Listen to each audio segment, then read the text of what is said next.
चलो let we start what we have to do. पहले तो डेटा एनालिटिक की बात करते हैं, जो डीए का, अगर आप डेटा एनालिटिक में जाते हैं, ठीक है, यानी कि डेटा एनालिटिक की आपने बहुत सारी प्रोफाइल्स देखी होंगी, डेवलपिंग एज अ डेवलपर या डेटा एनालिटिक इंजीनियर या जो भी है। डेटा एनालिटिक के लिए आपको सबसे पहले पाइथन पता होना चाहिए, पाइथन पूरा फ्रॉम बेसिक टू एडवांस। मतलब पाइथन एक आर लैंग्वेज होती है, वो भी आपको अगर पता है तो एज हो जाता है, लेकिन अगर आपको पाइथन ही सिर्फ पता है तो भी कोई प्रॉब्लम नहीं है। डेटा एनालिटिक के लिए आपको एक पावर बीआई करके आता है टूल, ऑटोमेट, जैसे एक्सेल में पहले काम करते थे, अब वही चीज़ें ऑटोमेट करना, डैशबोर्ड बनाना, उसको प्रोग्रामिंग के साथ कनेक्ट करना, वो टूल आपको पता होना चाहिए। पावर बीआई और टैबलो करके एक टूल आता है, स्पेल देख लीजिएगा। उसके बाद आपको मेन जो चीज़ है, जब आप डेटा एनालिटिक में जाते हैं, पावर बीआई आपको आता है, आपको पाइथन आता है, पाइथन बेसिक टू एडवांस आता है। आपको लाइब्रेरीज पता होनी चाहिए डेटा एनालिटिक के लिए, जैसे नमपाई हो गई, पांडास हो गए, मैटप्लॉट हो गया, ठीक है। आपको कनेक्टिविटी आनी चाहिए डेटाबेस के साथ, ये इंपॉर्टेंट रहता है डेटा एनालिटिक वाले इसमें। सो जनरल डिस्क्रिप्शन में अगर आप डेटा एनालिटिक के लिए जा रहे हैं तो आपको मेन जो है पाइथन, पावर बीआई के साथ वर्क और ये लाइब्रेरीज का नॉलेज होना ज़रूरी है, ठीक है। Okay ma'am, clear? Okay, so this is about आपको क्या क्या पता होना चाहिए। Now moving to our topic, what we were discussing earlier। हमने क्या पढ़ा? हमने पढ़ा एक सिंपल प्रोग्राम कैसे लिखते हैं, प्रिंट क्या होता है, क्या क्या चीज़ें हमने लास्ट लेक्चर में पढ़ी। उसके अलावा हमने कुछ नहीं पढ़ा था। हमने एक प्रोग्राम देखा कि उसको रन कैसे करते हैं, हमने ये देखा कि कंपाइलर, ऑनलाइन कंपाइलर्स क्या होते हैं, उनमें भी हम काम कर सकते हैं अगर आपके पास सिस्टम में आइडियली नहीं हो। हमने ये लास्ट लेक्चर में देखा कि पाइथन को कैसे इंस्टॉल करते हैं और फिर पाइथन को वर्क कैसे करते हैं, हमने ये चीज़ देखी। हमने साथ में वेरिएबल्स को थोड़ा बहुत देखा। हमने कहा कि वेरिएबल को अगर हम डायरेक्टली इनिशियलाइज करते हैं वैल्यूज़ को, उनको कैसे प्रिंट कर सकते हैं, और प्रिंट स्टेटमेंट के डिफरेंट पार्ट्स को हमने देखा कि खाली वेरिएबल को प्रिंट करना है, खाली मैसेज को प्रिंट करना है, या मैसेज विद वेरिएबल को प्रिंट करना है। हमने ये देखा कि पाइथन में इंडेंटेशन का बहुत इंपॉर्टेंट रोल है। Indentation is very very important. आज हम उससे आगे की जर्नी को करते हैं। Data types in Python. Python में भी डेटा टाइप्स वैसे ही होते हैं जैसे आप पुरानी कोई भी लैंग्वेज आपने पढ़ी हो उनमें थे, लेकिन यहाँ डेटा टाइप्स को हम डायरेक्टली डिक्लेयर नहीं करते। यहाँ डेटा टाइप्स को हमें सिर्फ याद रखना पड़ता है कि भाई ये इंटीजर है, ये फ्लोट है, ये लॉन्ग है, ये स्ट्रिंग है, ये बूल है, ये लिस्ट है, ये टपल्स है, ये डिक्ट है। अब डिक्ट का मतलब होता है डिक्शनरी, जो हमने कंप्लीट चैप्टर पढ़ना है, लिस्ट का कंप्लीट चैप्टर पढ़ना है, टपल्स का कंप्लीट चैप्टर पढ़ना है। रह गई बात ये, इंट का मतलब होता है इंटीजर, मतलब आपने कोई वैल्यू a = 5 कर दी, ऑटोमेटिकली कंपाइलर उसको इंटरनली पुरानी कन्वेंशनल लैंग्वेजेस में डाल देता है कि भाई तुम्हें a = 5 लिखा गया है, मतलब ये डेटा टाइप जो है वो इंट है, जो पहले हम लिखते थे।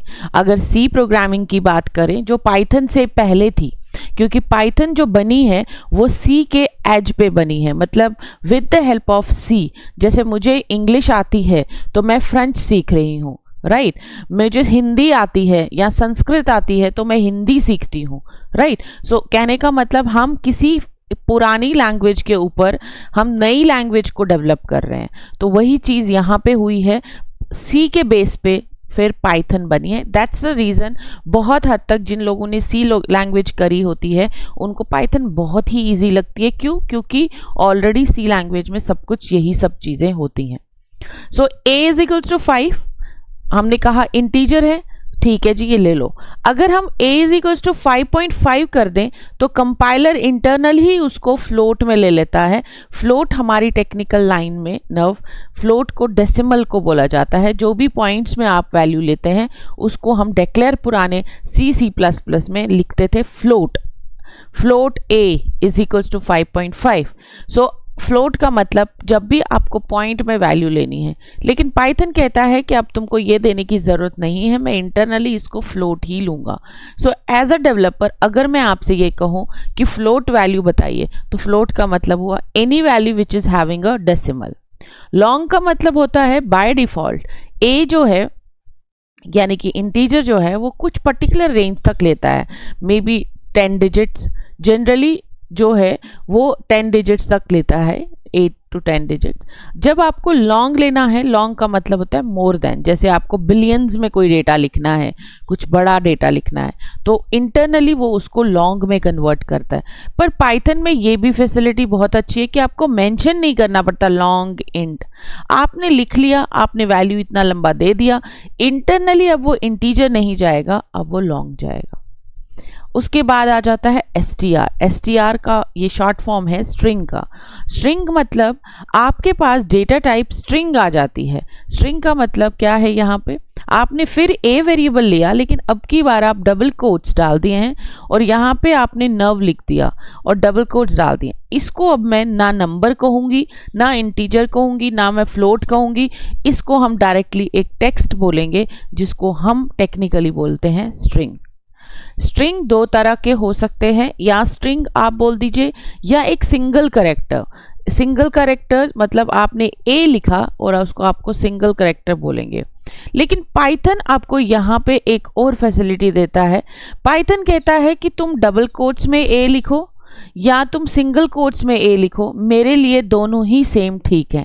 लेकिन अर्लियर कन्वेंशनल प्रोग्रामिंग सी या C++ या जावा या कोई भी programming language other than Python double quotes और सिंगल कोट्स को अलग से ट्रीट करती है।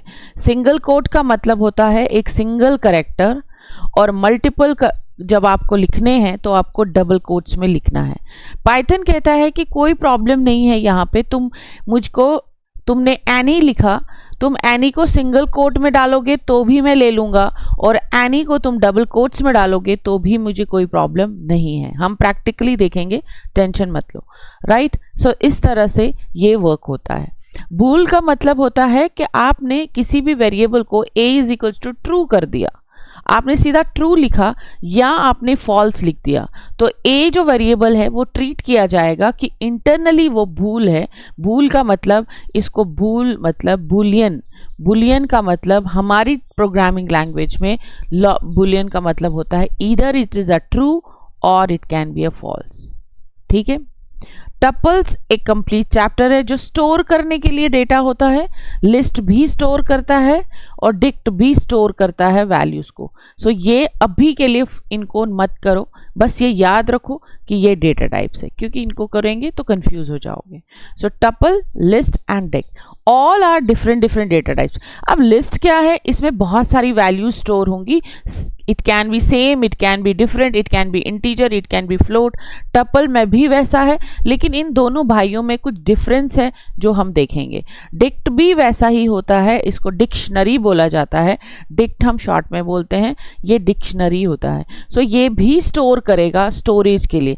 अल्टीमेट डेटा टाइप का काम है क्या, अगर आपसे कोई पूछे कि what is data type in any programming language, ये एक बड़ा इंपॉर्टेंट इंटरव्यू क्वेश्चन होता है।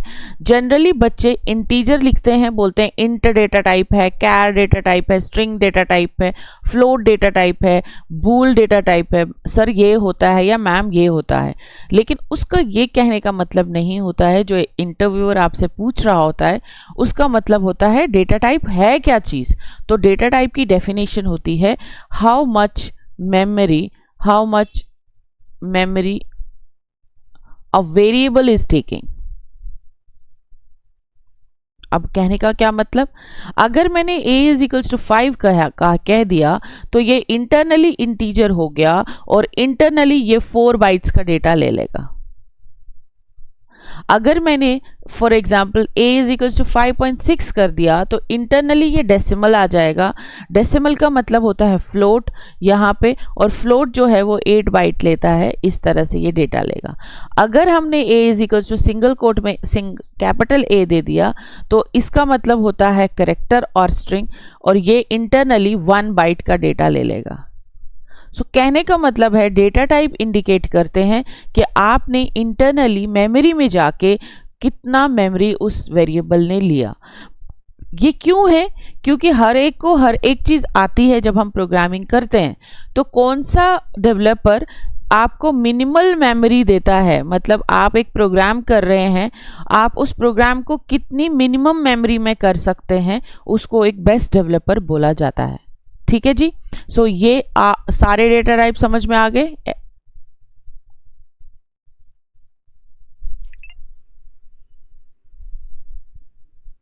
यस, चलें आगे।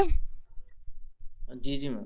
चलिए, उसके बाद अभी आता है नव वाली चीजें, नेमिंग रूल्स। भाई आपने प्रोग्रामिंग करनी है तो हमें कुछ वेरिएबल लिखने पड़ेंगे और कुछ उसके नाम वगैरह लिखने पड़ेंगे। तो वेरिएबल एक शॉर्ट नेम होता है जो मोर डिस्क्रिप्टिव, जैसे मुझे एज, नेम, टोटल, वॉल्यूम ये सब करूंगी।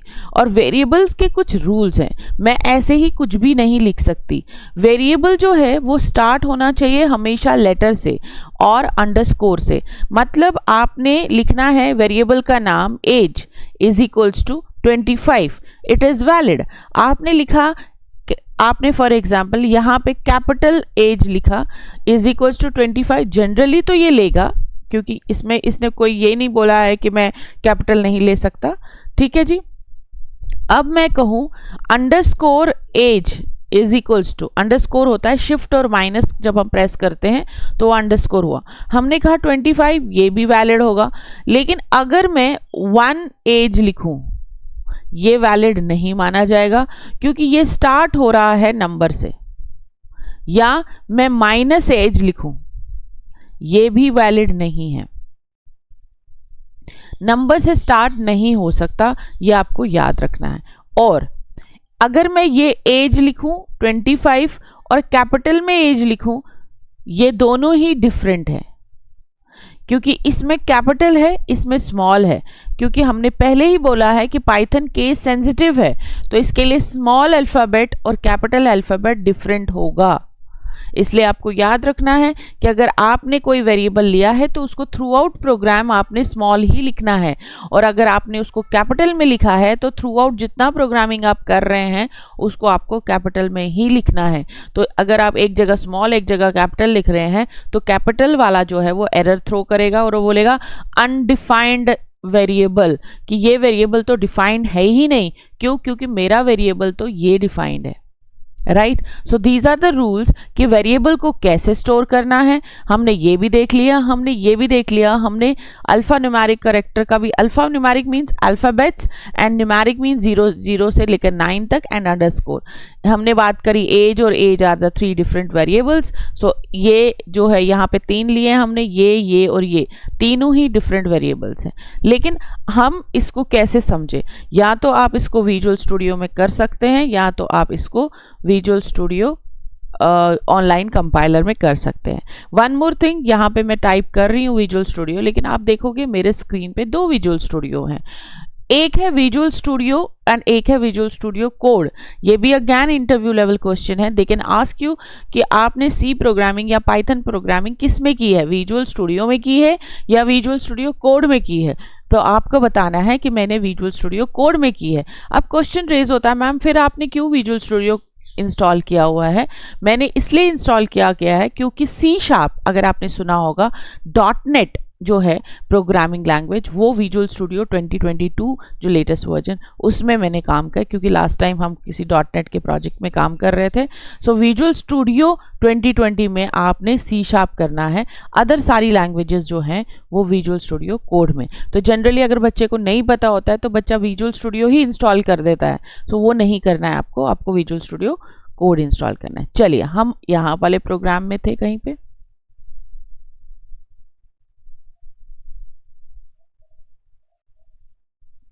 Ctrl S कर लेती हूँ। यहाँ पे मैं इसका नाम रैंडम आप, लेकिन एक फोल्डर बनाइएगा, फोल्डर बना के तो आपके सारे प्रोग्राम जो है वो वहाँ पे स्टोर हो जाएंगे। सो हमने कहा कि पाइथन में हम ये चीज़ देखना चाह रहे हैं जो आप मैम मुझे बोल रहे हो, क्या ये वैलिड यहाँ पे भी है कि ये सर थेरी कॉन्सेप्ट है। तो हमने क्या कहा, हमने कहा कि एज की अगर मैंने 3 वेरिएबल लिए तो तीनों डिफरेंट होंगे, एक नहीं होता। सो अगर मैंने लिखा age is equals to 9 and मैंने यहाँ पे प्रिंट लिखा, प्रिंट करने के बाद मैंने एज लिखा यहाँ पे और मैं इसको रन कर रही हूँ। रन करने के बाद देखेंगे कि क्या हमारे पास एज का वेरिएबल जो है वो प्रिंट होके आपके पास आ रहा है या नहीं। वन टाइम जब आप विजुअल स्टूडियो को, जब आपके स्क्रीन में थोड़ा हैवी लोड होता है तो विजुअल स्टूडियो कोड जो है वो थोड़ा सा टाइम लगता है रन करने में।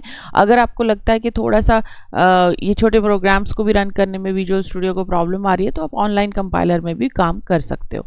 चलिए, अब हमने देखा तो हमारे पास आंसर तो 9 आ गया, वेरी गुड। अब इस एज की जगह पे कैपिटल एज लिख दीजिए, ए कैपिटल लिख दीजिए और रन कर दीजिए। आपको तो पता है कि एज तो एज ही है ना, जनरली जब हम करते हैं तो यहाँ पे ये केस सेंसिटिव है, ये वर्क नहीं करेगा, ये कहेगा name age is not defined. जो बात हमने की थी कि एज एज और एज जो है वो 3 डिफरेंट वेरिएबल्स हैं, वो वर्क नहीं करेंगे। ये एक चीज़ हमने सीखी थी उससे। अब एक और चीज़, यहाँ माइनस लगा दीजिए और यहाँ पे भी स्मॉल में कर देते हैं, जनरली अलाउ नहीं है, यहाँ पे माइनस कर दीजिए, रन कर दीजिए। जो हमने कहा कि भाई रूल क्या है, underscores are allowed for the programming. अब देखिए फिर ये कह रहा है can not assign to expression here something something something, ये कहता है कि तुम ये डिक्लेयर नहीं कर सकते, मैं नहीं ले सकता इसको। अंडरस्कोर शिफ्ट करके अब माइनस को कर दीजिए और अंडरस्कोर एज लिख दिया तो यहाँ पे भी अंडरस्कोर एज लिखना पड़ेगा, अदरवाइज ये वर्क नहीं होगा। अब रन करिए, रन करने के बाद देखिए कि क्या ये वर्क कर रहा है। डेफिनेटली ये हमारा वर्क कर रहा है।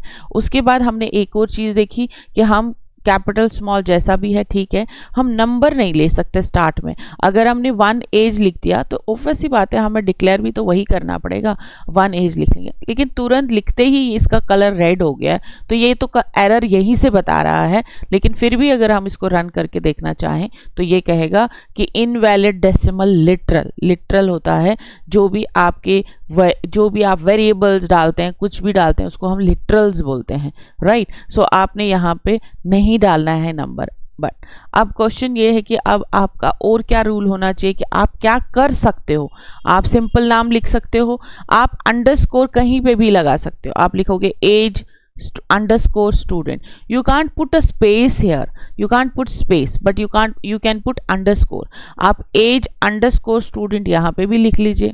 अब आप रन करेंगे तो आपको कोई प्रॉब्लम नहीं होगी, आपका प्रोग्राम 101% वर्क करेगा। ये देख लीजिए, आप स्पेस दे दीजिए और यहाँ पे स्पेस दे दीजिए, ये वर्क नहीं करेगा क्योंकि spaces are not allowed in Python.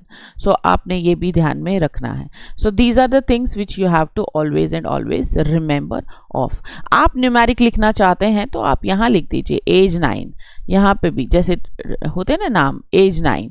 So आपने 9 लिख दिया तो वो चलेगा, उसको कोई प्रॉब्लम नहीं है, बट वो स्टार्ट में नहीं लिखेगा। स्टार्ट में you can't put a numeric value. So यही कुछ रूल्स थे जो हमने अभी अभी देखे।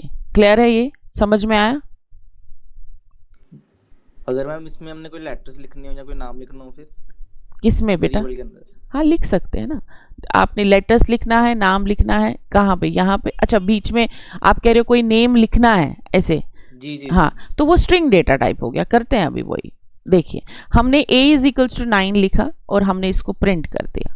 हम प्रिंट करते हैं, ये प्रिंट हमारी a की वैल्यू होगी। अभी हमने डेटा टाइप्स देखे, हम सारे देखेंगे। पाइथन आपको एक अच्छी चीज़ देता है, पाइथन कहता है कि तुमको, मुझे कोई प्रॉब्लम नहीं है तब तक जब तक उसकी प्रिंटिंग की प्रॉब्लम नहीं आ जाती। अब मतलब क्या, आपने 6.9 लिया तो अगर मैं रन करूं तो ये लेटेस्ट वैल्यू ले लेगा 6.9। क्यों? क्योंकि ये इसको ओवरराइट कर देगा। तो आप क्या करिए, जब आप ए को बार बार यूज़ कर सकते हो, पाइथन कहता है मुझे कोई प्रॉब्लम नहीं है बार बार यूज़ करने में, आप यूज़ कर सकते हो, आपको बस प्रिंट करना पड़ेगा। देखो ये भी एक अच्छी चीज़ है पाइथन में, जो सी प्रोग्रामिंग में नहीं थी, C++ में नहीं थी, जावा में नहीं थी। अगर आप जैसे गुरनीऊ ने प्रोग्रामिंग में वर्क किया है तो ऐसा नहीं पॉसिबल था कि रीइनिशियलाइज।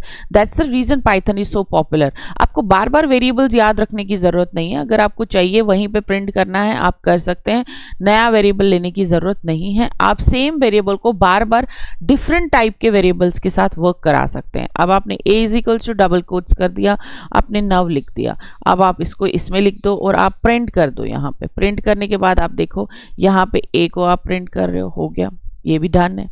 सो a is equals to 9, print a is equal 6.9, print a is equals to now different data type. अब जाके हमारा बूल वाला डेटा टाइप तो हमने देखा नहीं, सो हम ट्रू लिख देते हैं, यहाँ पे ट्रू आ जाएगा। आप प्रिंट कर दीजिए, प्रिंट करने के बाद आप प्रिंट ट्रू और a लिख दीजिए। ये आपने डिफरेंट डेटा टाइप्स लिख दिए। अब आप रन करिए, रन करने के बाद आप देखेंगे तो पहले वो 9 प्रिंट किया, फिर वो 6.9 प्रिंट किया, फिर वो नाउ प्रिंट किया और फिर वो ट्रू प्रिंट किया। Is that clear? यही कह रहे हैं ना आप? जी मैम, सही है सही है। ग्रेट। सो अपनी स्क्रीन पे भी साथ साथ अगर आपके पास टाइम है तो आप करते रहिए। It's better to work with the trainer, क्योंकि बाद में, क्योंकि आप ऑलरेडी वर्क कर रहे हैं, अगर आपको 2 मिनट का टाइम चाहिए तो आप ले सकते हो, but I always suggest my student जब ट्रेनर पढ़ा रहा है उसी टाइम उसको ख़त्म करो या कहीं नोट कर लो, ताकि आपका जो है वो क्योंकि आप लोग जॉब करते हो तो आपके पास टाइम नहीं मिलेगा फिर से रात को फिर पढ़ने के लिए। या तो अभी अगर आप पढ़ रहे हो अभी ही उसको उसी टाइम, चलो आप पूरी 5 लाइनें नहीं लिख सकते, 2 लाइनों को रन करके एक बार देख लो, हाँ जी हाँ हो रहा है ना, ठीक है, हो रहा है तो ठीक है। If you in your system if visual studio is not installed, आप ऑनलाइन कंपाइलर करो। अगर ऑनलाइन कंपाइलर अवेलेबल नहीं है तो आप मोबाइल से करो, पर किसी तरीके से आपको जस्ट उसको ठीक करना है कि हाँ ये हो रहा है। जब आप प्रैक्टिकल कोई चीज़ कर लेते हो तो आपको वो पक्का हो जाता है कि हाँ अब ये मुझे आता है, आप कॉन्फिडेंट हो जाते हो। अदरवाइज अगर कोई क्वेश्चन पूछेगा कि ये प्रोग्राम है, विल इट वर्क, अगर आपने प्रोग्राम नहीं किया होगा तो डेफिनेटली 99% स्टूडेंट ये कहेंगे नहीं। क्यों? क्योंकि सेम वेरिएबल हर जगह यूज हो रहा है, तो उनको लगेगा कि मैडम ऐसे कैसे हो सकता है सेम वेरिएबल। क्योंकि पाइथन ये फैसिलिटी आपको देता है, इसीलिए मैंने डेलिबरेटली सेम वेरिएबल लिया। बट एज अ डेवलपर आप कभी भी सेम वेरिएबल नहीं लेते हो। रीजन क्या है? क्योंकि अगर मुझे यहाँ पे प्रिंट सारी वैल्यूज करनी है तो मैं नहीं कर सकती, क्योंकि a को ओवरराइट किया है 9 से, 9 ने ओवरराइट यहाँ पे 6.9 ने ओवरराइट कर दिया 9 को, नव ने ओवरराइट कर दिया 6.9 को, ट्रू ने ओवरराइट कर दिया 9 को। सो लास्ट वैल्यू मेरी ट्रू ही आएगी। अगर मैं यहाँ प्रिंट 10 बार भी दूं तो मेरी वैल्यू ट्रू ही आने वाली है। We can check it. So मैं 10 बार भी दूंगी तो ये नहीं कहेगा कि ऊपर वाली वैल्यू ले रहा है। So control C, control V, right, इसको नीचे यहां पे ले लेंगे, एंटर। नाउ रन करिए तो ये ट्रू ही वैल्यू लेगा। सो this is not a good approach for a developer. ये एक अच्छी अप्रोच नहीं है डेवलपर के लिए। सो इसलिए आपको ये याद रखना है कि ऐसा कभी नहीं करना है आपको एज अ डेवलपर। बट ये लर्निंग के लिए है कि पाइथन की ये फैसिलिटी है। So what we have to do, यहाँ पे अगर नंबर है और नंबर जो है वो हो सकता है रोल नंबर होगा, तो आप रोल नंबर लिख दीजिए, अंडरस्कोर भी लिख सकते हैं। ये हो सकता है मार्क्स हो सकते हैं किसी स्टूडेंट के प्रोजेक्ट से रिलेटेड जो भी चीज़ है, और ये डेफिनेटली ये नाम होगा तो हम इसको नेम लिख देते हैं, नेम ऑफ स्टूडेंट भी लिख सकते हो। और ये कि भाई वो ऑफिस आया है या नहीं आया है, उसकी सैलरी हुई है या नहीं हुई है, या कुछ भी मेल फीमेल है या नहीं है। So true false. सो आप यहाँ पे फॉर एग्जाम्पल मैं लिख सकती हूँ इज एम्प्लॉयड, कि भाई एम्प्लॉय है, इज एम्प्लॉयड आप लिख सकते हो। सो ये मेरे पास डिफरेंट, लेकिन अब ये एरर देगा इनका क्योंकि ए तो कहीं है नहीं। सो अब आपको रोल नंबर वैसा ही। आपकी विजुअल स्टूडियो की एक अच्छी बात है, जब आप एक बार कोई वेरिएबल या कुछ लिख लेते हैं वो आपको सजेशंस दे देता है, तो आपको पूरा लिखने की ज़रूरत भी नहीं पड़ती। फिर यहाँ पे मार्क्स की जगह पे यहाँ पे नेम आ गया, ये देखिए नेम, आपको पूरा लिखने की भी ज़रूरत नहीं है। अब इज़ एम्प्लॉयड इतना बड़ा नहीं लिखना है आपको। यहाँ देखिए वेरिएबल आपके पास है, और ये बाकी 2 लाइनें जो हैं अब हटा दीजिए। देखिए अब ब्यूटीफुल प्रोग्राम आपका अब दिख रहा है कि हाँ जी ये डेटा है किसी का। अब हमको ए से नहीं रिकॉग्नाइज करना है, डेटा है। अब आप बोलोगे कि मैम आप तो प्रिंट अभी भी वहीं पे कर रहे हो, तो फिर फ़ायदा क्या हुआ? अभी तो सेम चीज़ है, जो उसमें आ रही थी वही इसमें भी आ रही है। लेकिन ऐसा नहीं है। अब आपने प्रिंट यहाँ किया ना, आप एक ही लाइन में नीचे सबको भी प्रिंट करना चाहते हैं, तो आप लिखिए प्रिंट आप लिखिए, यहाँ पे लिखिए my data is, right, and double quotes करके कॉमा कर दीजिए। आपने कॉमा किया और यहाँ पे आप हर वो चीज़ जो आपके पास है, रोल नंबर, देन आपने नेम लिखा, देन आपने कॉमा करके इज एम्प्लॉयड किया। आई थिंक मार्क्स मिस हो गया, तो मार्क्स भी ले लेते हैं, ठीक है। आप कैसे भी उसको आगे पीछे लिख सकते हो। अब रन करो तो earlier it was not there, लेकिन नाउ आपके थ्रू आउट प्रोग्राम में ये वहीं पे रहेगा, कहीं पे भी नहीं जाने वाला। So my data is 9 now true 6.9। Is that clear? ये क्लियर है? जी ma'am. So this is how variables are working. Okay, now moving to the next slide. Python shell interactive कैसे है, हमने इसको देखा। हमने देखा कि वो वन स्टेप में हमने काम किया, easy to understand, line by line हमने काम किया, इंस्टेंट आउटपुट। कहाँ पे हमने, कहाँ की बात कर रहा है ये? आईडीएलई। आईडीएलई मतलब आप पाइथन लिखो या आईडीएलई लिखो, ये देखिए ये हमारी एक स्क्रीन जो हमने कल भी काम करी थी, और ये है आपका पाइथन शेल। कभी कभी एग्जाम में या आपका इंटरव्यूअर आपसे एक क्वेश्चन पूछता है व्हाट इज पाइथन शेल, तो आपको ये बताना है the first screen which is coming whenever I am opening a Python in with the default software, not with the ideally Visual Studio Code or something. So default software ये जो है, ये देखो सेम स्क्रीन है, यहाँ पे भी मैं हर एक चीज़ काम कर सकती हूँ, लेकिन यहाँ मुझे लाइन बाय लाइन देना पड़ेगा। लाइन बाय लाइन यहाँ पे स्क्रिप्ट नहीं बनेगी, लाइन बाय लाइन वो काम करेगा। So it's not necessary I can add the numbers here. ज़रूरी नहीं है कि हर बार फाइल बनानी है, छोटी मोटी कैलकुलेशंस के लिए आप यहाँ पे भी काम कर सकते हो, राइट। तो ये है आपका पाइथन शेल। और आप अगर आपने पूरा प्रोग्राम लिखना है तो आप न्यू फाइल जाते हैं, आप रन करते हैं, वो तो हमें पता ही है। अब पाइथन इन वीएस कोड जो हमने स्टार्ट ऑलरेडी किया हुआ है, तो ये इंटरैक्टिव है, इजी टू अंडरस्टैंड है, हम इंटेलिजेंस है। It's a very very important thing which you have to remember of. Intelligence, intelligence का मतलब होता है ऑटोमेटिकली सजेशंस देना। ऑटोमेटिकली सजेशन देने को इंटेलिजेंस बोलते हैं। दैट्स द रीज़न आपने उसको पाइथन वाला एक्सटेंशन, अगर आप पाइथन एक्सटेंशन जो है इंस्टॉल नहीं करते हैं तो वो आपको ऑटो सजेशंस नहीं देगा। जैसे हम मार्क्स लिख रहे थे तो मार्क्स ऑटोमेटिकली आ रहा था, तो वो नहीं देगा। सो वो चीज़ आपको ध्यान में रखनी है। और टर्मिनल अवेलेबिलिटी, जब आप अर्लियर सिंपल वाले सॉफ्टवेयर में रन करते हैं तो वहाँ टर्मिनल वगैरह नहीं है, पाइथन वीएस कोड में टर्मिनल है। नाउ द क्वेश्चन अराइज यहाँ पे। अब देखिए, पहले मैं इसको पहली स्लाइड में ले जाती हूँ ताकि मेरे को लिखने में इजी होता है वहाँ पे। हाँ, अब कल हम बात कर रहे थे तो आपको एक और चीज़ याद रखनी है। लिटरल्स का मतलब होता है जो भी चीज़ें हम पाइथन में यूज़ करते हैं। जैसे अगर हम पैरेंथेसिस की बात करें, ठीक है, पैरेंथेसिस मतलब ये, ब्रैकेट्स मतलब ये, और ब्रेसेस मतलब ये। हमारे पाइथन में इन तीनों चीज़ों का अलग मीनिंग है। इनको हम पैरेंथेसिस बोलते हैं, पैरेंथेसिस। सो आपने अपनी नोटबुक में भी नोट कर लेना है। इनको हम ब्रैकेट बोलते हैं और इनको हम ब्रेसेस बोलते हैं। सो एज अ प्रोग्रामर, अब आप प्रोग्रामर हो क्योंकि आप डेवलपिंग कर रहे हो, क्योंकि आप पाइथन में अब आप वर्क कर रहे हो, तो आपको ये ध्यान में रखना है कि कभी भी इनको round bracket, square bracket and braces नहीं बोलना है। इनको हम पैरेंथेसिस बोलते हैं और ये पर्टिकुलर काम के लिए होता है जब आपको फंक्शंस बनाने हैं। सो फ्यूचर में हम फंक्शंस, फ्यूचर भी छोड़ दीजिए, आपने प्रिंट लिखा, प्रिंट के आगे 2 कान बने हुए हैं, तो ये प्रिंट हमारे लिए क्या है, एक नाम देंगे इसको कि प्रिंट हमारे लिए एक फंक्शन है। तो ऐसे कोई भी चीज़ हम ऐसा कान वाला करेंगे, स्पेसिफिकली जहां मैं बोलूँगी कि ये फंक्शन नहीं है वहां पे भी पैरेंथेसिस यूज हुआ है, वो अलग बात है। लेकिन जनरली 98% केसेस में जब आपके पास फंक्शन है उसको हम कहते हैं कि उसके आगे पैरेंथेसिस ही डलेगा, उसके आगे कभी भी ब्रैकेट नहीं डलता, ये याद रखना, ठीक है। अब ब्रैकेट कहाँ डलता है? ब्रैकेट डलता है जी जहाँ पे विड्थ हमें मेंशन करनी है। विड्थ मतलब आप मेंशन करना चाहते थे पुरानी लैंग्वेजेस में भाई 20 साइज़ है, 30 साइज़ है, और यहाँ पे हम विड्थ, यहाँ पे हम ब्रैकेट यूज़ करेंगे जब हम लिस्ट का कॉन्सेप्ट करेंगे।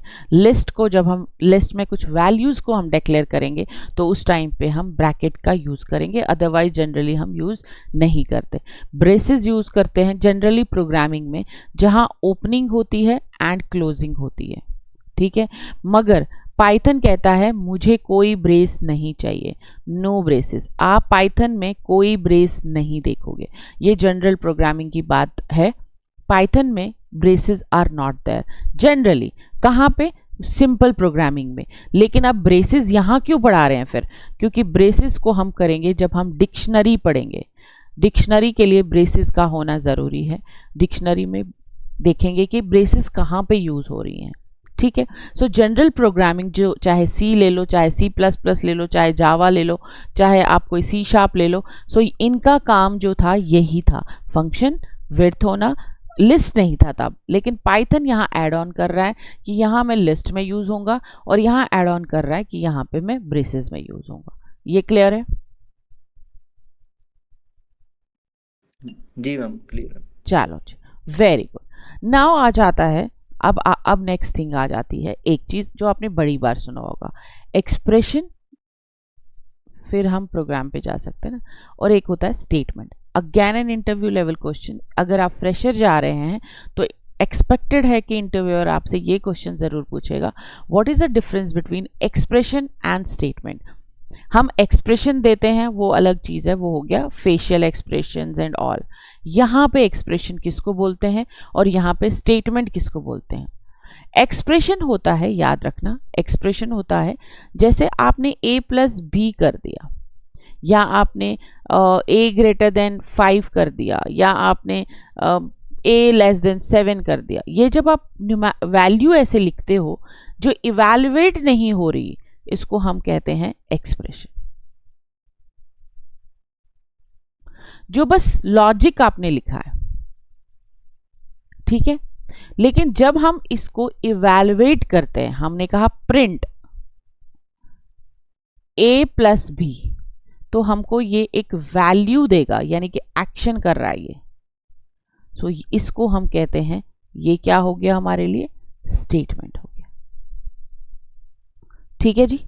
सो यही चीज़ हमने लास्ट जो हमारी स्लाइड है उसमें हमने देखा, जो लिखा हुआ है ये यहाँ आ जाइए। An expression is a sequence combination of values, variables, functions called always produce or return a result value। जो भी वैल्यू है, सो 5 है, 3 है, इन दोनों की जो वैल्यू है वो इधर जा रही है, वो प्रिंट नहीं हो रही, वो उसमें है, तो उसको हम कहेंगे कि भाई तुम एक एक्सप्रेशंस हो। स्टेटमेंट क्या हो गया कि an instruction that Python interpreter can execute carry out is called as statement. मतलब मैंने प्रिंट अब x कर दिया, या प्रिंट मैंने z कर दिया, यहाँ की वैल्यू मैंने प्रिंट कर दी, तो मैं अब इसको बोलूँगी ये है स्टेटमेंट।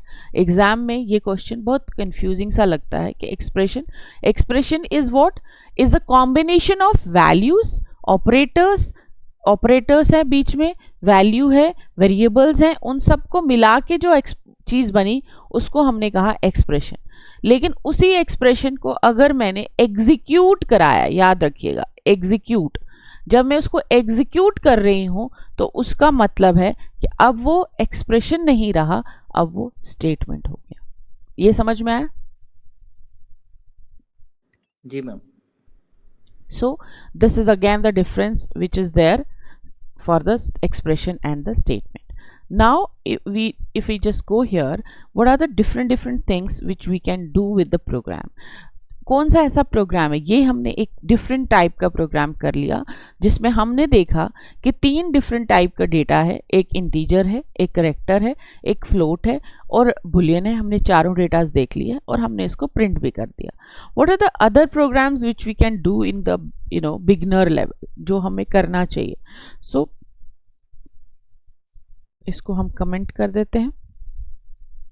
कमेंट करने का तरीका याद रखिए, हम जनरली कंट्रोल कीबोर्ड से प्रेस करते हैं और स्लैश प्रेस करते हैं तो कमेंट आता है।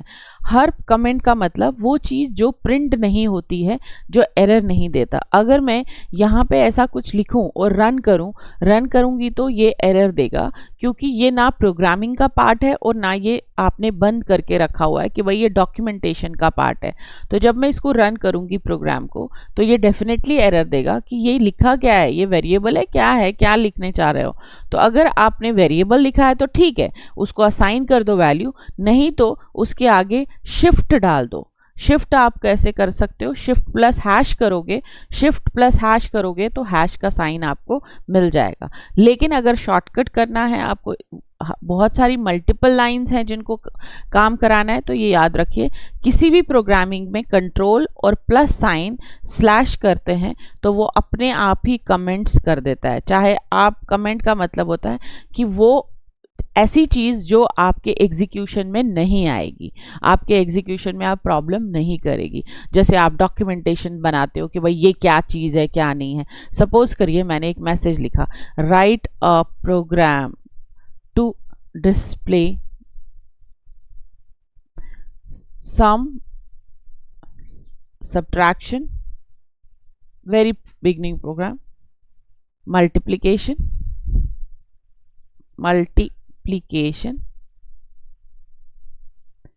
and division of two numbers। ये मैं प्रोग्राम करना चाह रही हूँ, लेकिन अगर मैं देख पा रही हूँ ये सब एरर दे रहा है, नहीं करेगा, क्योंकि अगर मैंने यहाँ से स्टार्ट तो कर दिया, मैंने लिखा A एक वेरिएबल है जिसमें एक वैल्यू है, B एक वेरिएबल है जिसमें एक वैल्यू है, और C इज इक्वल्स टू, आपने C कर सकते हो या डायरेक्टली आप प्रिंट लिखो, थर्ड वेरिएबल नहीं कम से कम मेमोरी यूज़ करनी है तो A प्लस B कर दिया, ये हमारे लिए प्लस करना चाहिए। लेकिन जब मैं रन करूँगी तो ये आपको एरर दे देगा, और एरर क्या कह रहा है कि भाई तुमने जो ये है write a program to display sum subtraction, very good, तुमने लिखा बहुत अच्छा है, लेकिन ये तुमको ऐसे ओपन नहीं लिखना चाहिए। तो यहाँ पे आप शिफ्ट करके हैश कर दो, इसको कमेंट में डाल दो, राइट। सो एक चीज़ कमेंट में हो गई है। अब आप रन करेंगे, रन करने के बाद देखेंगे तो आपके पास आंसर 17 आ गया। आप थोड़ा मॉडिफाई कर सकते हो, क्योंकि हमने ऑलरेडी किया था। डबल कोट्स लिख दीजिए, सम इज कर दो, डबल कोट्स, कॉमा लिखना ज़रूरी है हमारे यहाँ पे। कुछ प्रोग्रामिंग्स में हम प्लस लिखते हैं बीच में टू सेपरेट, कुछ प्रोग्रामिंग्स में कुछ नहीं लिखते हैं, लेकिन पाइथन कहता है to separate the variable with the message, आपको बीच में कॉमा डालना पड़ेगा। अब आपको फिर से लिखने की ज़रूरत नहीं होती है। अगर आपको बाकी चीज़ लिखनी है, कंट्रोल C कर दो, कंट्रोल V कर दो, कंट्रोल V कर दो, कंट्रोल V कर दो। लेकिन अगर हम कॉपी करें हैं तो हमें चेंजेस भी करनी पड़ेंगी। तो हमने माइनस लिख दिया, हमने यहाँ मल्टीप्लाई कर दिया, और यहाँ हमने स्लैश लिख दिया। और यहाँ पे अगर आप देखेंगे तो हर जगह सम आ रहा है, तो यहाँ पे सब्ट्रैक्ट लिख लो, यहाँ पे आप मल्टीप्लाई लिख दो, पूरा लिख सकते हो, मैं छोटा ही लिख रही हूँ not to waste the time. Division लिख दिया। ये हमारा एक और प्रोग्राम हो गया। देखो कोई मेन नहीं, जब आप, अगर आपने कोई पुरानी सी लैंग्वेज C++ देखी हो तो इसीलिए वो आजकल बहुत कम लोग यूज़ कर रहे हैं। अब अपकमिंग जो भी आपका स्टार्टअप है या जो आजकल डेटा एनालिटिक में जा रहे हैं, why they are learning Python, because Python में उनको ज़्यादातर याद नहीं रखना पड़ता। अब पुरानी लैंग्वेजेस में हमें मेन भी याद रखना पड़ता था, ओपनिंग, क्लोजिंग, ब्रेसेस, बहुत कुछ। यहाँ सीधा स्टार्ट कर लो, रन करो, रन करने पर देखो तो आपके पास परफेक्टली आपके पास आंसर आ रहा है। जैसे मैंने आपको कहा था बाय डिफ़ॉल्ट जो है वो आपके डेसिमल जो है उसके बाद की वैल्यू लेगा। उसी तरह से आपके पास एक डेटा टाइप, जैसे लॉन्ग होता है ना, वैसे आपके पास एक डेटा टाइप होता है डबल, याद रखना, जो कि इसमें नहीं है बट स्टिल आपको पता होना चाहिए। डबल फ्लोट का ही बड़ा भाई है। फ्लोट में अगर आपके पास 10 आफ्टर डेसिमल 10 डिजिट या 12 डिजिट्स का वो डेटा लेता है, जब आप डबल इंटरनली वो डबल ले लेता है तो वो क्या करेगा, वो इंटरनली 12 डिजिट से भी ज़्यादा लेगा। लेकिन यहाँ आपको याद नहीं रखना है फ्लोट या डबल, आपको एक ही चीज़ याद रखनी है फ्लोट, क्योंकि आप खुद से डेलिबरेटली ज़्यादा वैल्यूज़ तो नहीं देने वाले। हाँ, अगर आप यहाँ पे डिवीजन, अब मुझे लेकिन क्वेश्चन ये है कि इसने स्लैश करने पर इसने क्या दिया 0.8888, राइट। लेकिन अगर आपको याद रख, हमने ऑपरेटर्स शायद अभी तक नहीं पढ़े हैं, मैं अभी ऑपरेटर्स भी करा देती हूँ, ठीक है। आपको ये याद रखना है कि इसने 0.88 दिया. What if I want 0, okay, क्योंकि मैंने नंबर ही ऐसा दिया था. अब मैं 2 दे देती हूँ, रन कर देती हूँ. रन करने के बाद देखती हूँ तो आंसर 4.0 आ रहा है, लेकिन मुझे 4 ही चाहिए, मुझे 4.0 नहीं चाहिए, क्योंकि मुझको क्वोशंट चाहिए, मुझको पूरा नहीं. For example if I put 9 here, so it will give you 4.5. If I run it will give 4.5. It should not give. I don't want. Either I want quotient or I want remainder. Quotient जो ऊपर होता है, remainder जो नीचे आपके जब आप divide करते हैं वहाँ पे होता है. तो हम कहने का मतलब है कि मुझे एक वैल्यू चाहिए, मुझे नहीं चाहिए पॉइंट में वैल्यू. सो मैं क्या करूँ, इस चीज़ को सॉल्व करने के लिए क्या करना चाहिए. तो पाइथन कहता है पुरानी लैंग्वेजेस में आपके पास एक ही साइन था जिसको हम कहते हैं, मैं आपको बता देती हूँ, उस ऑपरेटर्स को हम बोलते हैं अर्थमैटिक ऑपरेटर. ठीक है, जैसे जैसे हम करते जाते हैं वैसे वैसे हम लिखते जाएंगे. अर्थ, ARTHI, आई थिंक स्पेलिंग का देख लेना. Arithmetic operator. अर्थमैटिक मतलब मैथ्स से रिलेटेड. तो कौन कौन से हुए, प्लस, माइनस, स्टार मतलब मल्टीप्लाई करेगा, स्लैश और परसेंट. ठीक है, ये जनरली हर प्रोग्रामिंग में ये होता था, plus, minus, star, slash and percent. अब आप बोलोगे स्लैश किसके लिए होता था, स्लैश होता था क्वोशंट के लिए, और परसेंट किसके लिए होता है, रिमाइंडर के लिए. जब आपने 4 को 2 से डिवाइड किया, 2 0 0, 2 4 2 2 4 एंड रिमाइंडर क्या आया, 0. अभी देखेंगे हम वो भी. चलिए मैं परसेंट दिखाई देती हूँ. यहाँ पे मैं स्लैश की जगह पे परसेंट साइन, यहाँ परसेंटेज नहीं निकालता, याद रखना. यहाँ परसेंट जो है वो आपका रिमाइंडर देगा. तो अब की बार रिमाइंडर जो है वो 1 आएगा. क्यों, क्योंकि जब हम यहाँ पे 2 4 8 तो रिमाइंडर क्या आएगा, 1 ही आएगा. यहाँ पे डिवीजन का रिमाइंडर 1 आ रहा है, बिल्कुल परफेक्ट चल रहा है. लेकिन क्वोशंट नहीं दे रहा ना, क्वोशंट तो 4.5 दे रहा है जो मैं स्लैश कर रही थी. तो ये पहले इसके लिए ये होता था क्वोशंट के लिए. ठीक है जी, अभी भी क्वोशंट लेता है लेकिन परफेक्ट नहीं दे रहा, और ये होता है जी रिमाइंडर के लिए, याद रखना. लेकिन आपको चाहिए परफेक्ट क्वोशंट. तो पाइथन कहता है कि कोई बात नहीं, पुरानी लैंग्वेजेस में तो परफेक्टली चल रहा था, यहाँ पे नहीं चल रहा, तो मेरे पास एक डबल स्लैश है जो आपको परफेक्ट क्वोशंट देगा. ठीक है जी, अब आप बोलोगे क्या करना है, यहाँ पे आ जाइए. चलिए इसको भी रख लेते हैं, नहीं तो लगेगा कि ये नहीं है. सो हम क्या करते हैं, हम वापस से यहाँ पे एक कंट्रोल V कर देते हैं और इसको कह देते हैं परफेक्ट क्वोशंट. ठीक है, स्पेल देख लेना क्योंकि, और यहाँ पे इसको कह देते हैं रिमाइंडर. और एक और लाइन लिखेंगे कंट्रोल V, और परफेक्ट क्वोशंट के लिए यहाँ डबल स्लैश डाल दीजिए, और यहाँ पे सिंगल स्लैश, यहाँ पे लिखेंगे नॉट परफेक्ट क्वोशंट. राइट, अब रन करिए तो आप देखेंगे एक एक चीज. Multiplication is 18, reminder is okay. Why it's not displaying your addition वाला थिंग, वाई, कभी इट्स डिस्प्लेइंग बट स्क्रॉल करना पड़ेगा ऊपर. Sum is 11, subtraction is 7, multiplication is 18, very good. Reminder is 1, perfect quotient is 4 and not perfect quotient is 4.5. Is that clear? Yes ma'am. Ma'am मेरे को code भी दे देना. हाँ, ये कोड, एक सेकेंड, मैं आपको अभी एक काम करो, इस पे चैट आएगा ना, तो मैं कंट्रोल A कंट्रोल C इस चैट से आप ले लो, नहीं तो पाइथन उसमें व्हाट्सएप में टाइम लगेगा. Okay ma'am. ठीक है, व्हाट्सएप में उसमें टाइम लगेगा, यहाँ से कट कर लेना, लेकिन बाद में मिलेगा नहीं है. अभी कट करके पेस्ट कर दो कहीं पे दोनों लोग. ठीक है,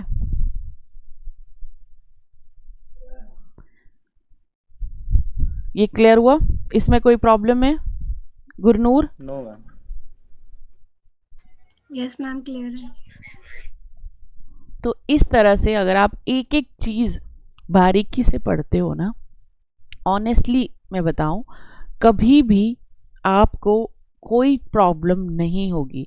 आप कभी भी जॉब मांगोगे नहीं, आप सिर्फ अप्लाई करोगे और जॉब्स मिलेंगी आपको।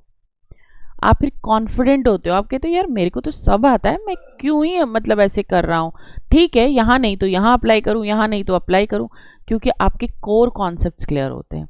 चीज़ें आप हर जगह से सीख लोगे। मैंने जैसे आपसे कहा अब ये डेटा ये करोगे, आप पावर बीआई फिर कहीं पे भी सीख लोगे, टेबलो भी सीख सकते हो, लेकिन आपकी बेस स्ट्रांग होनी चाहिए। 99% स्टूडेंट्स का क्या होता है, उनका बेस ही स्ट्रांग नहीं होता है। वो चीज़ें सीख तो लेते हैं, जैसे बच्चे सीखते हैं इधर से उधर से कहीं से कुछ, लेकिन स्ट्रांग बेस होना इज़ वेरी वेरी इंपॉर्टेंट। और कॉलेज वाले यही गेम खेल जाते हैं कि बच्चों का बेस ही स्ट्रांग नहीं बनाते, और बच्चे बेचारे 4 साल की अच्छी अच्छी डिग्रियां करके भी बेचारों को नहीं जॉब मिलती। द रीज़न इज़ दिस, क्योंकि जब उन्होंने पाइथन स्टार्ट करी या सी लैंग्वेज स्टार्ट करी या कुछ भी स्टार्ट किया कॉलेज में, it should be like this, एक एक चीज़ जब आप, लेकिन उस टाइम क्या करते हैं प्रोफेसर, एक ही दिन में 10-15 प्रोग्राम लिखवा देते हैं, तो बच्चों का उतना पेस ही नहीं बनता, बच्चों को लगता है यही लाइफ है।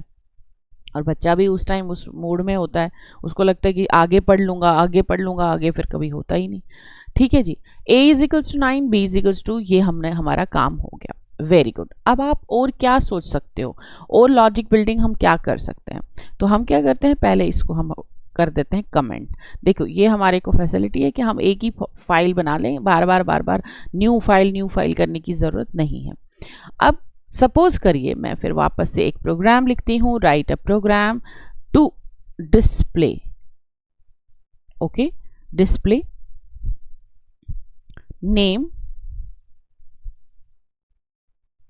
Role number, marks in 3 subjects, 3 subjects में मार्क्स ले रहे हैं। क्वेश्चन समझिए, एज अ डेवलपर अभी भी आप जब काम कर रहे हो तो आपको जो रिक्वायरमेंट दी जाती हैं पहले उसको डिवाइड करना चाहिए।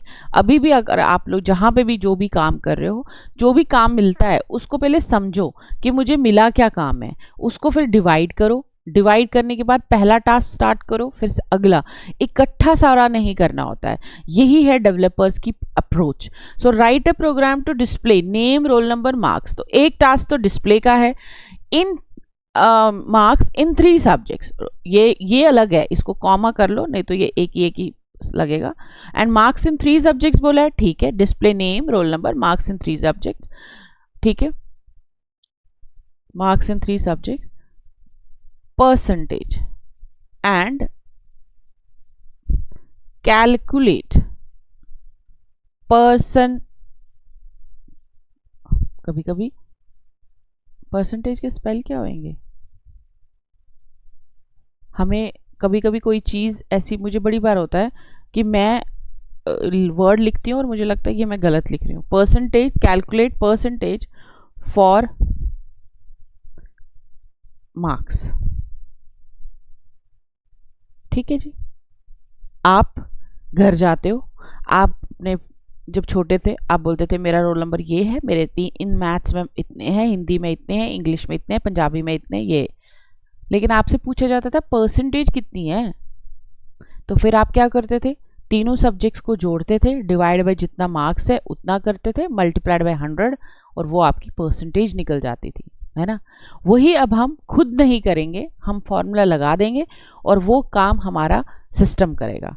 तो हमने क्या कहा, अब ये प्रोग्राम है छोटा सा, अब इसको समझिए कि बोला क्या गया है, कैसे करना है। तो कैसे अप्रोच है, राइट प्रोग्राम टू डिस्प्ले, बोला है डिस्प्ले करने के लिए, मतलब हमको कितने वेरिएबल कहा है, नेम है, रोल नंबर है। तो सपोज करिए नेम के लिए मैंने n ले लिया और मैंने वैल्यू डाल दी कि भाई ये तुम्हारी वैल्यू है, ठीक है। अभी हम इनपुट नहीं सीखे हैं, अभी आपका क्वेश्चन होना चाहिए कि हर बार हम उधर ही डाल रहे हैं, क्या कोई प्रोसीजर है जिससे ये हमसे बार बार कीबोर्ड से मांगे enter the name, enter this. Yes, there is a one thing which we will learn in coming session. So n is equals to now, okay जी, ठीक, ग्रेट, ये हो गया। रोल नंबर के लिए r ले लिया, R ही लेना है आपको। याद रखिए जब आप डेवलपिंग कर रहे हो, सब तुम दोनों याद रखो, डेवलपिंग कर रहे हो, R मतलब रोल नंबर, A=टू रोल नंबर नहीं होता। ऐसे रैंडम वेरिएबल्स नहीं लिखने हैं, जैसा प्रोजेक्ट मेंशन कर रहा है वही वेरिएबल्स लिखने हैं। So you can put roll number of student, इतना बड़ा नाम आप लिख सकते हो, कोई प्रॉब्लम नहीं है, लेकिन थोड़ा सा अजीब सा लग रहा है। आप इसको रोल नंबर अंडरस्कोर स्टूडेंट भी लिख सकते हो, लेकिन आप ABC नहीं लिख सकते। सो मैं शॉर्ट में रोल लिख सकती हूँ, R लिख सकती हूँ, मेरी मर्जी। तो मैं 1 लिख देती हूँ, भाई तुम्हारा रोल नंबर 1 है। मार्क्स इन 3 सब्जेक्ट्स, इधर I can put like this, English पूरा ऐसे, English is equals to, but I can put E is equals to also, or I can put M1 is equals to 89 है marks, M2 90 marks है। देखो नव के हमने कितने मार्क्स, तुमको इतने मार्क्स मिलते थे, मैडम तुमको दे रही है इतने मार्क्स। मेरे तो मैम 57 आए थे। चलो फिर मैं तुम्हें तुम्हारी वो कहते हैं इच्छा पूरी कर रहे हैं, ठीक है, 89 मार्क्स। अब नव के पेरेंट्स बोलते हैं भाई परसेंटेज बताओ, तो हमने कहा कोई बात नहीं, परसेंटेज के लिए टोटल निकालेंगे ना पहले। सो हम कहेंगे M1 step by step, M2 plus M3, हाँ जी ये मेरी है जी टोटल, ठीक है टोटल है। अब परसेंटेज निकालने के लिए PER एक वेरिएबल ले लिया, जो भी लेना है वो लेफ्ट हैंड साइड में, और जो कैलकुलेट करना है वो राइट हैंड साइड में। सो T, खाली T से तो वही चीज़ मिल जाएगी, डिवाइडेड बाय टोटल मार्क्स कितने थे। सो 100 लगा देते हैं, तो 300 में से मार्क्स थे। अब अगर मैं यहीं पे छोड़ दूं तो ये पॉइंट में आएगा, 0.70, 0.80 पॉइंट, लेकिन मुझको पूरा चाहिए। तो what I do, I put a parenthesis here. अब जरूरत है बॉड मास, पहले इसको करना है, फिर मल्टीप्लाई करो 100, ठीक है जी, परसेंटेज भी हो गई। बस अब आपका काम क्या है, रिपोर्ट कार्ड बनाना। सो इस तरह से आपके रिपोर्ट कार्ड बनते हैं। तो यहाँ पे आपने बोला नेम क्या है जी, कॉमा, नेम का वेरिएबल n लिया है, आ जाइए प्रिंट। यहाँ एक बहुत अच्छी चीज़ है कि यहाँ न्यू लाइन अपने आप पाइथन देता है। सी प्रोग्रामिंग या अदर प्रोग्रामिंग की तरह डेलिबरेटली हमें /n या कोई ऐसा नहीं देना पड़ता जिससे कि न्यू लाइन जाए। सो अब नेक्स्ट थिंग क्या है, जो मांगा है वही लिखेंगे, रोल नंबर। इधर मैसेज में आप कुछ भी लिख सकते, कोई रिस्ट्रिक्शन नहीं होती है। रोल नंबर ऑफ स्टूडेंट आप पूरा लिख लीजिए, इससे थोड़ा सुंदर दिखेगा। आप बिगनर हैं तो प्यार से पढ़िए, जल्दी क्या है R, ठीक है, यहाँ पे हो गया। उसके बाद यहाँ आ जाइए, प्रिंट कर दीजिए। प्रिंट क्या करेंगे, यहाँ पे आप लिख सकते हैं marks in subject 1, comma M1, हो गया। यहाँ आ जाइए। अब दोबारा आपको लिखने की ये चीज़ ज़रूरत नहीं है, जो चीज़ आपको लगता है कॉमन है, Ctrl+C, Ctrl+V, Ctrl+V। देखिए जो चीज़, यहाँ थोड़ी सी स्पेस डाल देंगे, यहाँ थोड़ी सी स्पेस डाल देंगे, यहाँ थोड़ी सी स्पेस डाल देंगे। अब सब्जेक्ट 1 कोई कहीं से कॉपी नहीं लिया है, सब्जेक्ट 2 खुद आपका ओरिजिनल कोड है। और जब तक आप ओरिजिनल कोड नहीं करते हैं, ChatGPT पे डिपेंडेंट रहते हैं, तब तक कभी भी जॉब नहीं मिलेगा। ये मेरी बात याद रखना। अच्छा जॉब तो आप कर ही रहे हो, खुद से लिखना, खुद से प्रोग्रामिंग करना स्टार्ट विद कि आप बिगनर हो। नेम n ले लिया, रोल नंबर ले लिया, मार्क्स भी हो गया। अब हमको टोटल भी चाहिए, सुंदर बनाना है ना हमको, तो यहाँ से Ctrl+C कर लेते हैं। क्यों ही फिर से पूरा लिखें, तो यहाँ पे लिख लेंगे, ये तो सारा ही टेक्स्ट सेम ही था। तो यहाँ पे क्या लिखेंगे, total of marks, what ever you can put, that is your choice. यहाँ पे T वेरिएबल ले लेंगे, और लास्ट हमारे पास है प्रिंट, और हमने कहा अब हमको क्या चाहिए, परसेंटेज चाहिए जी, इज इक्वल्स टू, कॉमा कर दीजिए PER, वेरिएबल आपने PER लिया था। देखिए ब्यूटीफुली हमने एक एक लाइन लिखी। हमें जो पूछा गया था, हमें पूछा गया था कि ये चीज़ें चाहिए, हमको ये कैलकुलेट करना है और इसको डिस्प्ले करना है। अब अगर आपने बिना मतलब गलती किए एक एक लाइन आराम से लिखी होगी तो आप आराम से कर पाओगे। अब इसको रन करो तो ब्यूटीफुली ये बता रहा है marks in 1 subject is 89, 90 this, and total marks is 268, and आपकी परसेंटेज बनती है 89.3333। वो देखो पॉइंट में भी बता रहा है पूरा।